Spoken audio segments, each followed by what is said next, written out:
visa. I'm going to take us in French. You know the song that children sing now. They say, che, who knows the song there?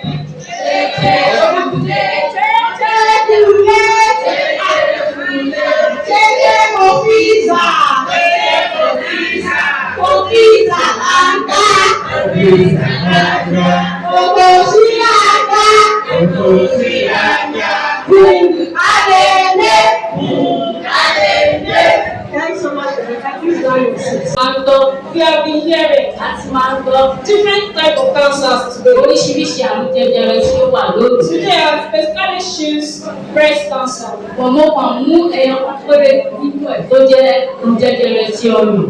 Okay, what is breast cancer? Breast cancer is a disease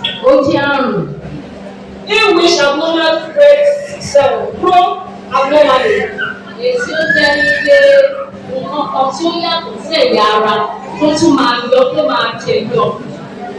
And if it's not unchecked, this tumor grow abnormally and spread to other parts of the body.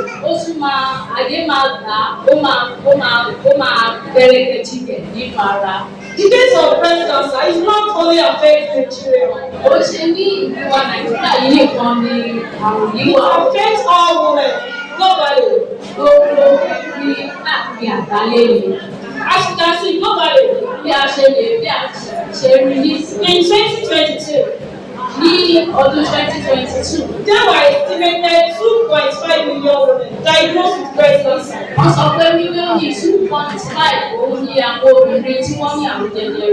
And 670,000 died globally.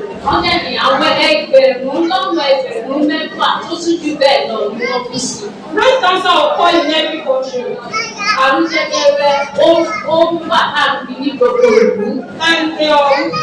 And it starts from the age of puberty. Puberty age, we all know puberty age. Finally, when you start developing all the and it increase yearly. It just starts from puberty to any age in life. So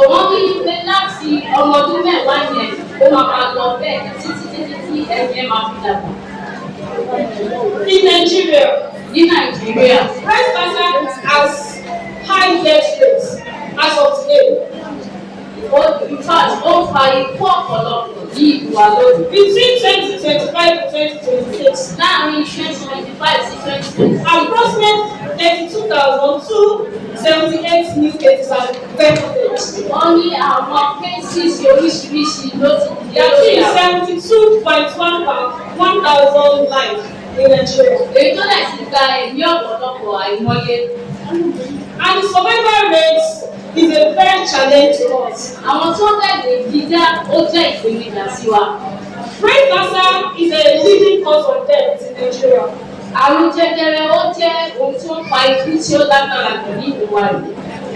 Survival outcome in Nigeria will heavily depend on the stage of diagnosis. Survival rates. It depends on the rate of diagnosis.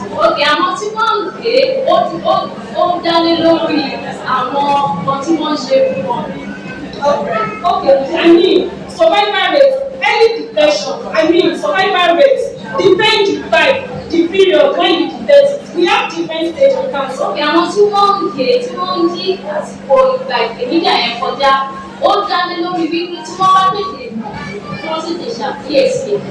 And most part is 88 cases are detected every month in Nigeria.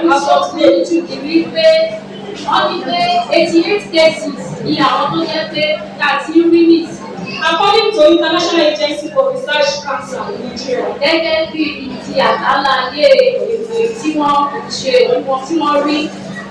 So before Dr. Carcinoma issues. Dr. Carcinoma, in the breast, we have different parts of the breast. When we open our breast, like microscopy, apart from this body covering our breast, we have different areas that we call as snake. ọ̀nà wa bá ṣe ń wọlé ó ní òpin sí ìpele oríṣiríṣi. We go on doctor. That is money doctor. Yeah. The cancer cells can begin from there. Another one is invasive doctor carcinoma. This starts in the duct and spread around the breast tissue, most commonly cancer. Inú cancer ó lè pín ara rẹ̀ káàkiri ìfẹ̀rù àgbékèbíkè tó wà nínú ọ̀rọ̀. Then local carcinoma is abnormal cells in the lobe, known as the bismarck.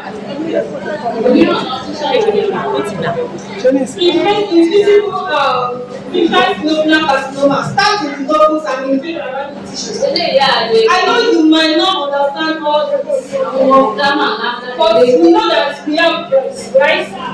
And we have different parts in our breast. We have some parts, lobe, ductal, and others. When cancer begins to grow in these areas, that's when it affects our body. Okay, ọyàn wa ó pín sí ipa oríṣiríṣi.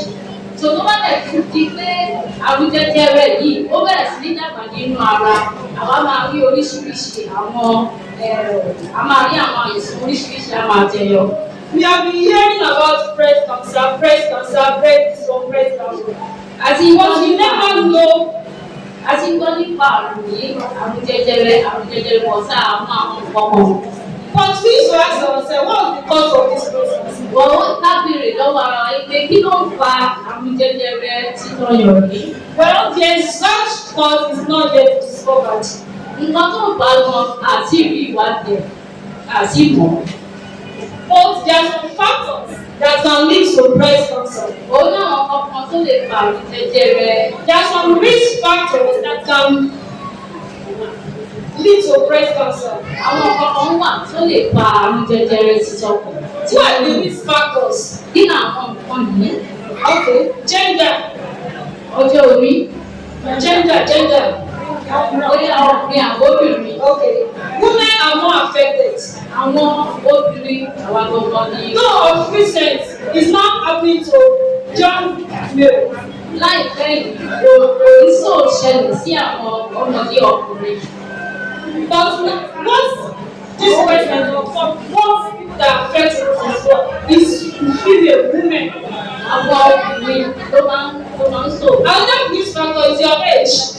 Ọjọ́ orí òun tún ni ọ̀tọ̀ tó sì lè ṣe okùnfà. Risk increase in one as you get older, you are prone to have breast cancer. Tó bá ṣe ń dàgbà, ó lè ṣeé ṣe àbí àrùn jẹjẹrẹ ọyàn. Another factor is family history. Nǹkan mi tó sì lè fa òun ni láti sábà ka ìtàn yẹn láti inú ẹbí. If you are a sister here, you have the history of your family. Your mommy side, your daddy side, or you have the history in your family that they have breast cancer. You need to start taking care of yourself. Gẹ́gẹ́ bí obìnrin tó bá jẹ́ àti rí ní nínú ẹbí àní ẹni tó ní bóyá màmá wa àbí kìíní kó láti rí ẹni tó ní ká bẹ̀rẹ̀ sí ní ṣe àkíyèsí ara wa ká máa ṣiṣẹ́ lórí ọ̀rọ̀. Genetic mutation. Nǹkan tó jẹ́ pé àjogúnbá. Genetic mutation in essence that your gene on your own, your family do not have it. Nobody have it in your family. You start on your own. We call it genetic mutation. Okay, eléyìí tó jẹ́ pé ìṣe pé bóyá láti àjogúnbá lélẹ̀ ìdòwò, ó kàn jẹ́ pé ó kàn dédé kú jáde ni. This happens to the abnormal DNA. We don't know DNA. Àwọn ọ̀kan tó ń pè ní aláṣẹ àyẹ̀wò ẹ̀jẹ̀. Okay, so this happens when there is abnormal DNA in the body. Wọ́n ní pé DNA yẹn tó bá ti jẹ́ oríṣi àpò ní abnormal tí ò yẹ kó dàgbà ṣùgbọ́n tó dàgbà tí ò yẹ kó dàgbà. Another risk factor is hormonal factor. Nǹkan ní tó tún lè fà á òun ni à ń pè ní hormone. Early menstruation. Tí a bá tètè ṣe nǹkan oṣù. Late menopause. Àwa tún tètè tí a tètè ní ìdádúró nǹkan oṣù yẹn. Use of hormonal therapy. a máa ń lo àwọn nǹkan tó jẹ́ pé ó lè jẹ́ kí hormone. Okay, what I mean about hormonal therapy is use of contraceptives, hormonal contraceptives. Okay, àwọn nǹkan tá à ń pè ní àwọn contraceptives ẹni pé bóyá Àwọn nǹkan tí àwọn ìṣẹ̀dá fún ìdè ìlóyún. Tàbí dè The next factor is lifestyle. Your lifestyles. What do you consume? And again, lack of exercise and only for base. Tí a bá fi ń ṣe exercise, tàbí tún mọ tí lè pa ọ́. Can lead to risk factor of you developing breast cancer. Ó lè jẹ́ kí obìnrin kó bẹ̀rẹ̀ sí ní àrùn jẹjẹrẹ. What do you do if you suspect breast cancer? Kí lẹ máa ṣe tábà ti rí pé àrùn jẹjẹrẹ ti ń jẹyọ? Do not panic. Ẹ má bẹ̀rù. Do not panic. Ẹ má bẹ̀rù. Hormones are not cancer. Ó ṣe gbogbo àwọn ọ̀nà àgbègbè abnormal tó jẹyọ yẹn. Hormones in our breast is not cancer. Ó ṣe gbogbo kókó tó jáde nípa ara òun ló jẹ́ jẹjẹrẹ. The next thing you need to visit a healthcare professional immediately. Ká lọ rí àwọn tó jẹ́ àwọn health worker kíákíá. Ọ̀dẹ̀ ilé ìwòsàn, ká lọ ilé ìwòsàn. Then check when you visit them, they are going to check clinical breast examination. So wọ́n á ṣe àyẹ̀wò ọyàn yẹn. Before, if I'm going to give us an example, how we can examine our breast on ourselves. Breast, we call it self-breast examination. Wọ́n máa ṣe àpẹẹrẹ fún wa bí àwọn náà wá sí wọn máa ṣe àyẹ̀wò Another machine they are using to detect breast cancer. Nǹkan mìíràn kan tún lò láti fi mọ̀ bóyá èèyàn ní àrùn jẹjẹrẹ ọyàn. We call this mammogram. Òun náà pé orúkọ ẹ̀. Ultrasound or MRI. So all these are machine we are using to check breast cancer. Òun àwọn máṣíìnì yẹn náà ń lò láti fi mọ̀. And also those things necessary depend the case of the breast cancer. And also follow the doctor's guidance regarding treatment. Ẹ jẹ́ kí àwọn dókítà kan darí wa nípa àrùn jẹjẹrẹ. So what are the signs and symptoms of breast cancer? Nínú àwọn àmì tó máa ń jẹyọ láti mọ̀ bóyá. What can we see in our body that we know that yes, I am Tó máa ń jẹyọ ní ara ká máa mọ̀ pé àrùn jẹjẹrẹ ọyàn lélẹ́yìn. It is important to be aware of the warning signs. Ó dára o ká tètè máa mọ ìlò àmì tó máa jẹyọ lára wa. One, with blood or thickness in the breast or underarm. One, the lung or thickness in the breast. Ẹ̀ńdí ọ̀yọ́ ẹ̀ tó tún máa dé. At the underarm. Ló máa wà ní apá òsì wa. What I'm trying to say, when you detect a lump in your breast, Ṣé bá ti rí ṣé bá ti when ṣàkíyèsí. you touch your breast and you feel like there's a seed or something is hard somewhere in your breast, Ṣé bá ti jẹ ọyàn yín tẹ́ rí pé or you check tó le or you check your armpits àbí ẹ̀wọ̀ àbí àyín and you feel like there's something solid there àbẹ̀rí kankan tó le that has not been existing tí before. ó tẹ̀ sí pẹ̀tẹ̀lẹ̀. The first thing you need to be checking your breast often. Ọ̀gá náà sọ ni pé ká ṣàmìṣọ̀ wípé à ń ṣe àyẹ̀wò ọyàn wa. Check the size and the shape of your breast. Báwo ṣé ó tóbi ní àbó kéré? Your breast is your own property. Ká ọyàn wa ara wa You ní should ẹ̀wọ̀ wa. not be shy of checking your Ká breast. gbọ́dọ̀ tíjú àti máa ṣe àyẹ̀wò. Check it often and Ká often. máa wò lóòrèkóòrè. The other thing, you are not breastfeeding and you notice that there is discharge or breast milk coming out of your breast. Ẹ máa ń tí bóyá àfọmọ lọ́yàn bá wá ní pípín àkọ́kọ́ ń jáde láti ẹnu ọyàn yẹn. Or like blood be coming out or dripping out of your breast. Àbí bóyá ẹ̀jẹ̀ ló ń jáde láti inú And you are not breastfeeding. You just notice ọyàn that lọ́yàn. water start coming out of your Ẹ breast. mọ̀ rí pé omi máa ń jáde láti inú ọyàn yẹn. Please, you don't forget fast. Ẹ jọ̀ọ́ ẹ má ṣe jáfara. Don't waste time. Ẹ má ṣe jáfara. The survivor rate depends the diagnosis. Ẹ̀jẹ̀ bá tètè ṣe àyẹ̀wò yẹn ní ìsìnkú orí èèyàn lè gbé. Then dripping or pumping of the skin. Dripping or pumping. Tí a bá ń dá ihò ní sí ara. Yes. like oh, we not orange, right? Like if you skip an orange, the back of orange, you tend to get like pop. You get like pop at the back of orange. When you notice that in your breast, you just notice that there's something like orange, like back of orange, like getting small dot on your breast. The sign. Dábàá ti ń ṣàkíyèsí wípé ọyàn wa yẹn bóyá bàtà ẹ̀fọ́ ẹ̀rí pé ẹ wá ní nǹkan bíi kòkó ó ti wọnú ẹ tètè ṣàkíyèsí. Inverted nipple. We know we have inverted nipple. We have nipple. Everybody have them. When you notice that your nipple suddenly just enter inside, you just fold on its own. Alright, our breast supposed to point, our nipples supposed to point. But you suddenly just notice your breast nipple just fall inside. It's a sign. Ẹ bá ti rí i pé orí ọ̀nà yẹn ó ń ṣẹ́ wọnú. Òǹkà bó yẹ kí orí ọ̀nà kó kí ṣe bó yẹ kó dúró kó máa wọ̀ ọ́. Ọ̀tẹ́ bá ti rí i kó ń ṣẹ́ wọnú fúnra rẹ̀ àkíyèsí ìyẹn o. Another thing you can see is the sign, redness of the breast. Ẹ bá rí i pé ọ̀nà yẹn ń dá pọ́n. Okay. Pain and the breast that does not go away. Kò dẹ̀ kúrò bẹ́ẹ̀ kó tán yóò kúrò. Pain. Okay, ó wá ń dùn wá, ọ̀nà yẹn ń dùn wá. You start having pains. Àwa ọ̀nà yẹn ń dùn wá. You don't understand. Kò ní wá.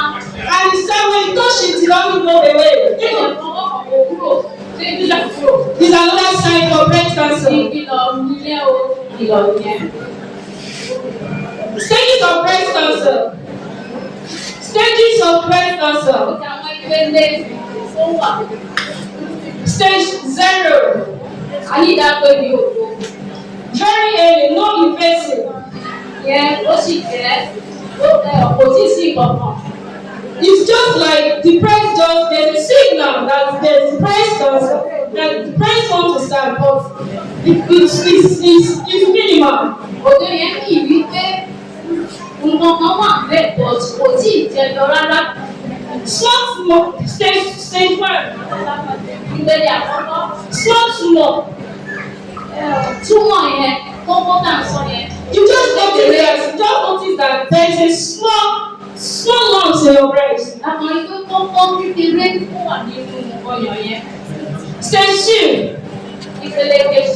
This one large and spread to few lumps in your breast. Eléyìí tí wọ́n tóbi, kókó yẹn tí wọ́n tóbi báyìí. By the time you enter stage 2, you notice that the breast, the lump has started getting bigger more than itself. Ẹ bá ti máa ń dín ìpele kejì yẹn wá rí i pé kókó yẹn ó ti máa ń tóbi ju bó ṣe yẹ lọ. Stage 3. Ìpele kẹta. Breast spread to many lumps. In woman breast, we have 18 to 20 lumps in our breast. These lumps stop milk for a cheap injection for breast milk. Maybe you want to breastfeed. That's the lumps we have. We have 20 and they just come together to breastfeed your baby.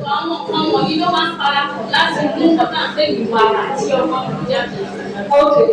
Then this tension is spread from 1 to 2 to 3. Start spreading. Àwa rí i pé láti fi hàn bóyá àwọn jẹjẹrẹ ti ń bọ̀. Àwa rí i pé àwọn kókó yẹn ó bẹ̀rẹ̀ sí ní rìn láti kókó kan sí kejì. Stage 4. Ìpele kẹrin. From that lungs láti kókó yẹn. to distant organs in your body. A tún wá gba gbogbo ilẹ̀ ara. So I want us to look at this image. Àwòrán ìgbèrò. I got something stage 1. Wọ́n pe ìwọ̀n kan ní ìpele ìní. I got something stage 1. Wọ́n pe ìwọ̀n kan ní ìpele ìní. Look at the breast very well. Ẹ wo ọyàn yẹn dáradára. It is very difficult to even detect that this is breast cancer. Ó ṣòro láti mọ̀ bóyá ọyàn yìí. This stage 1 you will not notice or except you are doing your breast self-examination. Ìpele yìí ẹ̀mí mọ̀ wípé ẹni yìí ó ní àrùn jẹjẹrẹ. You yourself might not detect early if you are not checking your breast. Wọ́n fún ẹ̀wọ̀n o lè má mọ̀ tí o bá kí ṣàyẹ̀wò ọ̀dọ̀ rẹ. Stage 2. Ìpele kejì. You start noticing redness in your Wọ́n breast. rí i pé orí ọ̀nà yẹn bẹ̀rẹ̀ sí ní pupa. That's when the fear comes around. Ibi tí ìbẹ̀rù yẹn ti máa dé nìyẹn. Stage 3. Ìpele kẹta. He said noticing that it's not only reddish, it's swelling and bringing water in your breast. Ní ìpele yẹn wá rí pé kò tí wọ́n ṣe pupa nìkan o, ó sì ti máa ń mú wúwú, ó wá ń wú sí i. Stage 3. Ìpele kẹta. Stage 4. Ìpele kẹrin. This is the worst part of cancer. Tó ti dé ìpele pátápátá báyìí òde. These have spread from one lung to another and every part of the organs around the breast. So gbogbo ọ̀nà yẹn ti bàjẹ́ báyìí. This one has already spread to the vital organs in your body. So àwọn àrùn jẹjẹrẹ ó ti wá. Even your heart is not safe anymore. Ọkàn gan. Your lungs is not safe anymore.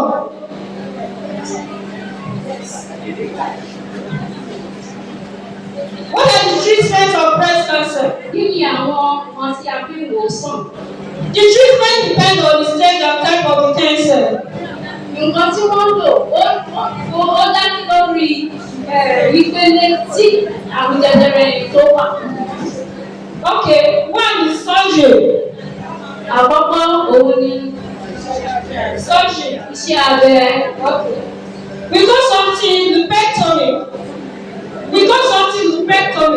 Lupectomy is the removal of the lumps. When you detect this sign of lumps in your breast, there's no need that it's not they said you want to do surgery. Doesn't mean that they'll cut off your breast. It's just to remove the lumps.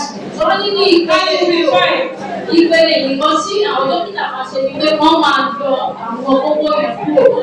Then another stage is mastectomy. Wọ́n tún ní ìpele èdè náà. Mastectomy is also part of the surgery, the kind of surgery that we do. Wọ́n ní ìpele yìí wọ́n máa kúkú mú ìrìn kúrò. This one done to people that have stage 3, stage 4. Àwọn tí wọ́n bá ní ìpele ẹ̀sà àti kẹrin náà máa ṣe. And people late in stage 3, stage 2. Àti ìpele kejì tó ti ń dára. Mastectomy is total removal of the breast. So wọ́n ní mastectomy yẹn òun ni pé wọ́n máa yọ ọ̀yọ̀ yẹn kúrò pátá. Another treatment they can do is chemotherapy. Wọ́n tún lè ṣe òun náà pè ní chemotherapy. This chemotherapy is a drug that kills cancer in your body. Wọ́n ní àwọn oògùn tó máa pa jẹjẹrẹ nínú ara. Radiotherapy. Using some radiation to destroy breast cancer. It's just like a machine. So they'll put it in your body. They'll tell you to stand, open your breast, so that they can kill the breast. Wọ́n ní máṣíìnì kan tí wọ́n máa lò tó jẹ́ pé wọ́n máa ní lẹ́yìn ẹ̀kọ́ dúró ẹni tó bá ti ní owó máa dúró wọ́n máa fi yọ àwọn nọ́ọ̀sì tó wà lára. Another thing is hormonal therapy. Hormonal therapy is the kind of drugs that will be taken to block the hormone that is secreting the growth of the tumor. Wọ́n dúró sí ìpele ìrìnkọ́ sí dókítà sì lè ṣe ni wípé wọ́n máa fún èèyàn ní àwọn oògùn tó jẹ́ pé ó máa pa wọn tó ń ṣiṣẹ́ fún àrùn jẹjẹrẹ. Then prevention and early detection. Bí a ṣe lè. Prevention, báwo la ṣe lè. Bí a ṣe ní. Okay. Prevention and early detection. Àti bí a ṣe lè tètè mọ̀. Monthly breast self-examination done every 5 to 7 days after menstruation. Wọ́n ní ká máa ṣe bí oṣooṣù, ká máa ṣe àyẹ̀wò ọyàn wa ní oṣooṣù. Breast self-examination for those that are still menstruating.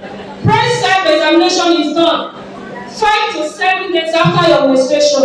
Ẹni tó bá sì ń ṣe nǹkan oṣù, ó máa ṣe àyẹ̀wò ọyàn rẹ̀ ní ọjọ́ 5 sí 6 tó bá ti parí oṣù. If you love yourself very well, your breast is your property. You need to be checking your breast often as often. Tábà fẹ́ràn ara wa, ọyàn wa, ẹrù wa ni o, tó ká máa ṣe àyẹ̀wò rẹ̀ lóòrèkóòrè.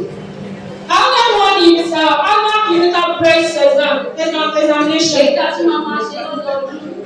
This one will be done to people that have already stopped menstruating. Àwọn tí wọ́n bá ṣe nǹkan oṣù. From 40 years ago. Láti ọmọ ọdún 40 sókè. So this one will dictate if there's any lumps, if there's any abnormality in your breast. Eléyìí la máa ṣe la máa fi mọ̀ bóyá ọkọ̀ wà bẹ́ẹ̀ tó ṣe àjùmọ̀ nínú ìyẹn tó lè wà. Moreover, Screening starts at 40 years, then leave the family history. In case this mammogram is just like a machine to detect any abnormality in your breast. And this is done, maybe somebody that you have noticed that your family issue, you have a family that have breast cancer, you have the issue of breast cancer in your family. It's best done after you know that I'm 40 years old. Please don't stay easy. Go to hospital, you need to be checking your breast. We call it mammogram. Ẹjọ́ àwọn tó bá sì mọ̀ wípé bóyá nínú ẹbí àti ní ẹnìkan nínú wọn tó ní àrùn tó ní ìtàn yìí nípa àrùn jẹjẹrẹ. Dábàá ti pé 40 ọdún ká má ṣeré o láti lè bẹ̀rẹ̀ sí ní ṣe àyẹ̀wò ara wa lóòrèkóòrè. Another one is maintain a healthy lifestyle. Eat balanced diet, exercise regularly. Ká máa jẹ ohun tó dára. Avoid smoking and limit alcohol. A gbọ́dọ̀ máa mu ọtí ká má mu sìgá. Another thing is know your family history. Ẹ jẹ́ ká mọ ìtàn ẹbí wa. It's very very important. Ó ṣe pàtàkì. Know your family history. Ẹ jẹ́ ká mọ ìtàn ẹbí. If something happens to your family, know what happened to them. Ẹ jẹ́ ká tú dé ìkòkò ṣàṣùwò tó ń ṣẹlẹ̀. Try to ask your parents just try to know your family history. Ẹ jẹ́ ká bẹ̀rẹ̀ lọ́wọ́ àwọn òbí wa ìdí sí àwọn ọkọ̀ tó fi ń ṣẹlẹ̀. Know your family history and get genetic counseling if needed.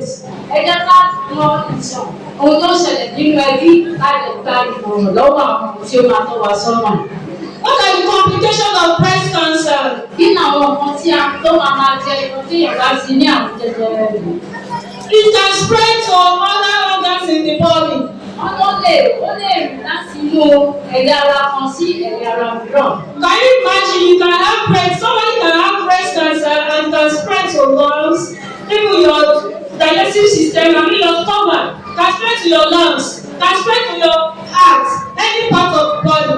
Ẹni tó bá ní àrùn jẹjẹrẹ kò ní dúró lórí ọyàn nìkan o, ó lè lọ sójú, ó lè lọ sí ikùn, ó lè lọ sí ẹni ẹ̀yà ara. Emotional and psychological distress. So bóyá àwọn for somebody that have already have breast cancer, when you will be passing through emotional and psychological distress. Àwọn tó bá ti ní wọ́n máa ń lè ronú. Yes, that is our complications. Okay. Ó máa fa ìrònú. What you don't need to think? Nǹkan tí ẹ̀dín mọ̀ tẹ́lẹ̀. Ẹ ní láti ronú. You don't need to think. Then lymphedema is some swelling after surgery. Those are the complications of breast cancer. Even after surgery, you still notice that your breast or your arms got swelling. That's another complication of this surgery. Wọ́n ní lẹ́yìn iṣẹ́ abẹ o, àṣírí pé bóyá apá ọ̀tún wa ó ń wú, apá ọ̀tún àbòsí ó ń wú, àwọn nǹkan tó máa jẹyọ rèé kánì tó bá mi. Then what is your role of the church or community?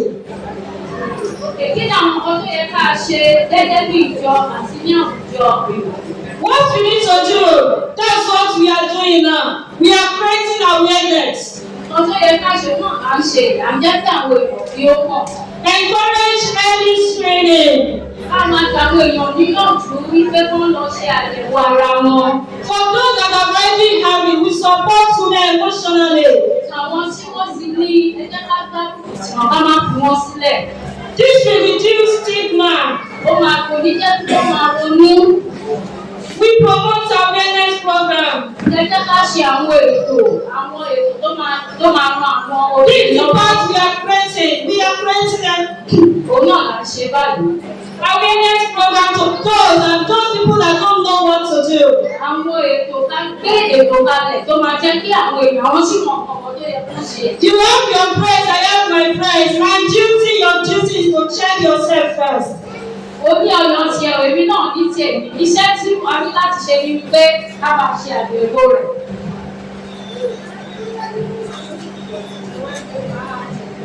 Conclusion. Ìparí. Breast cancer is not a death sentence. Ẹni tó bá ní òbí ṣe wípé àtìmọ́ lẹ́tà ikú fún ọ. If detected early, Tàbá tètè mọ̀. it is our duty as women to vigilance. Iṣẹ́ wa gẹ́gẹ́ bí ètò obìnrin ni wípé ká máa ní àkíyèsí. Educated. Ká ní ẹ̀kọ́ lórí rẹ̀. And proactive. Ká lè ṣiṣẹ́ lé lórí. Let us spread the message. Ẹ jẹ́ ká pín ìròyìn náà káàkiri náà. Support one another. Ẹ jẹ́ ká gbárùkù sí ara wa. And encourage regular screening and self-examination. A lè máa bá àwọn èèyàn sọ̀rọ̀ wípé wọ́n máa ṣe àyẹ̀wò ní òrèkóòrè. Together we can reduce the impact of breast cancer in our community. Ní àpapọ̀, a lè ṣẹ́ ogun àìsàn yìí. Thanks for listening and God bless you. Ẹ ṣe fún ìtẹ̀sílẹ̀ ní Olúwa láàrin.